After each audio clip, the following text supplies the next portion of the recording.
Well, we have somebody to welcome tonight. Kirtina.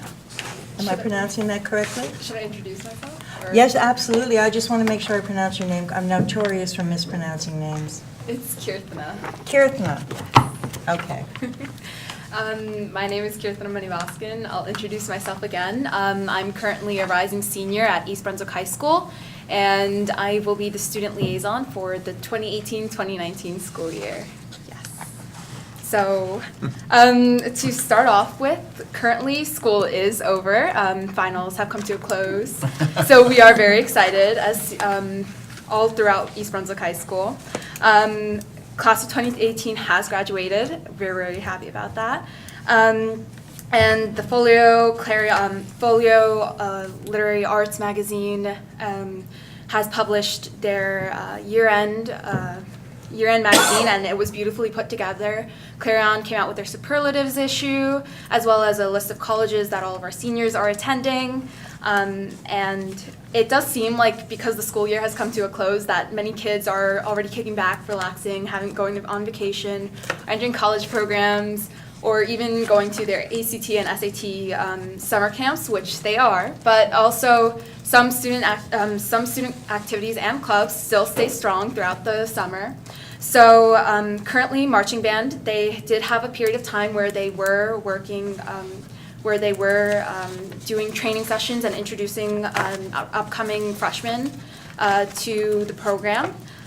Furthermore, there was the robotics team, EB First. Our robotics team represented East Brunswick High School in a competition, and although they were 8th place Alliance captains, they won the Gracious Professionalism Award. Furthermore, FBLA is currently representing East Brunswick High School at nationals, at the national competition, so we wish them the best of luck. Thank you so much. What a wonderful first report. Do you think we can get copies of the, I know we got the superlatives Right. issue, but we didn't get the ones with the colleges. All the And we also colleges. didn't, at least I didn't see the folio. I'll do my best.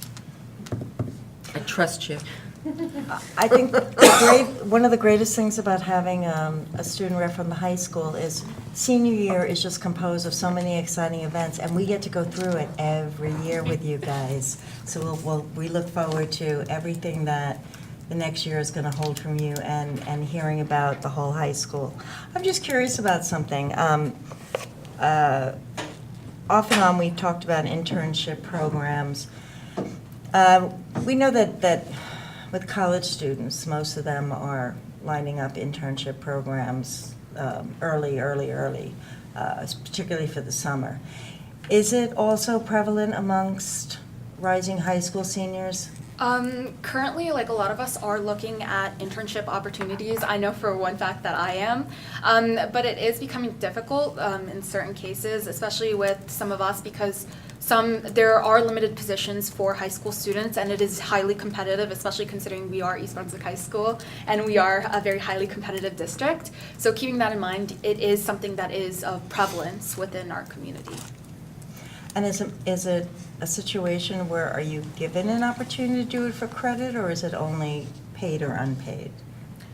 Usually unpaid or paid. It's not really towards a credit. It's not oriented towards credit. Thank you. I'm thinking of an unpaid internship with a superintendent. Well, okay, I think they're going to be lining up for that one. Make sure you tell On your board meeting friends. nights, they could attend Yeah. on board meeting Yes, nights. on board meeting nights, yes.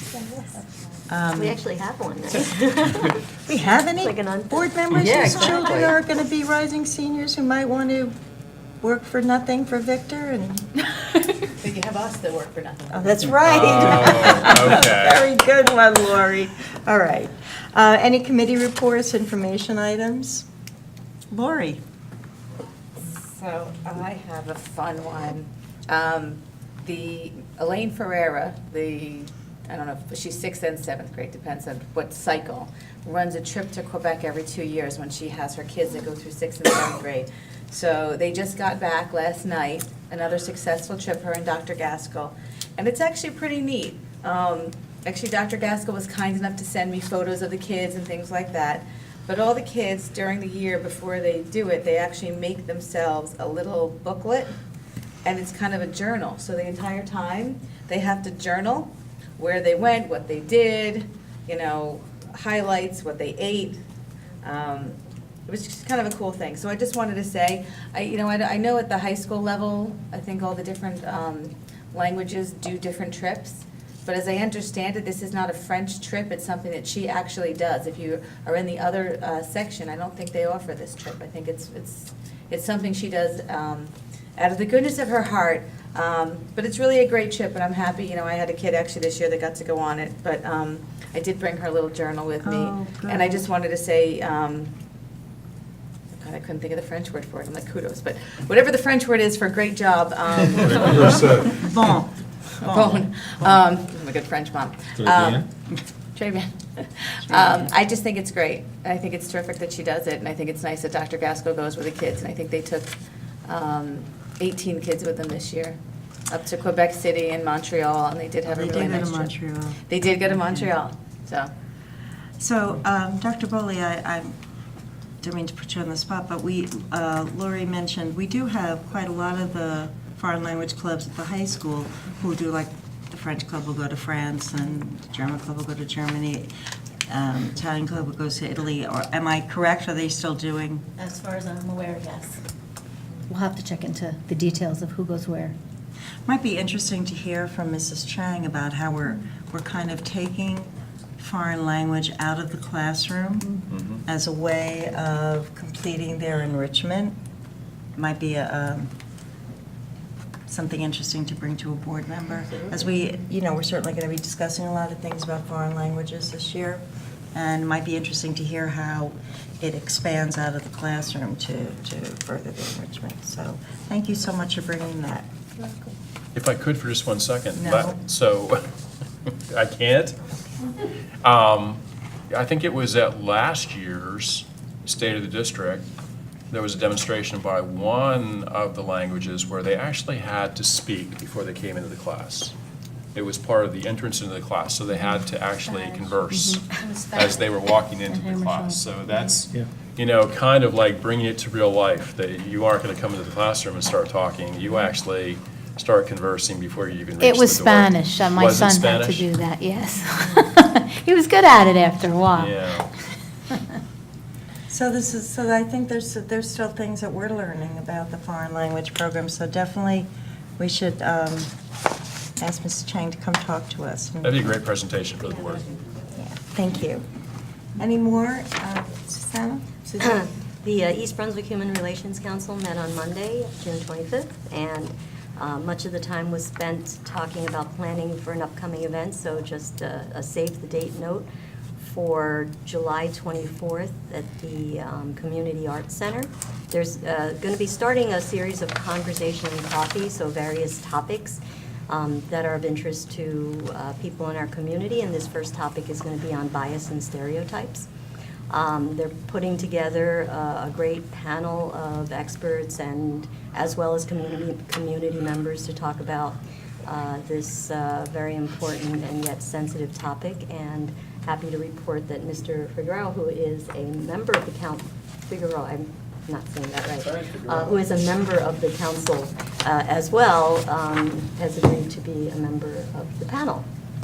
So more details to come, but next month, July 24th. Thank you. Anyone else? Good of the cause for the board? Terrific graduation. Yeah, graduation was wonderful. We didn't have our huppah to walk under, but I missed the huppa. I did. Mr. Simmons did not.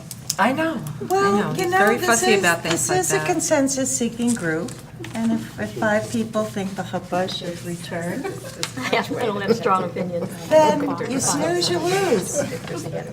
It's We an can arch. discuss this perhaps in further detail. It's an arch with It's an flowers. arch, yes, it's an arch. It's an arch. There were apparently some spatial violations that we had last graduation, so that's what precipitated the change. Well, stupidly said, but it reminds me of when I got married. And I was going to say, he didn't want to marry you. Todd turned around and said, yeah, and how'd that work out for you? So, okay. So perhaps a return of the arch under old business, new business, to be brought up every meeting just to annoy him. Is that the desire of the board, to have that brought up Yeah. as old business? Maybe Todd wants a wider one. Every meeting. Okay. Do you want a Um, consensus on that? Yeah, okay. So if there's nothing further, we do have a need for closed session. Whereas the Board of Education must discuss matters which are not appropriate for discussion in a public meeting. Whereas the Board of Education intends to discuss matters as follow, those items listed in the agenda. Whereas the length of the closed session is estimated to be 90 minutes, after which the public meeting of the board shall reconvene and action will be taken. Now therefore be it resolved that the East Brunswick Board of Education will recess into closed session for only the aforesaid subjects.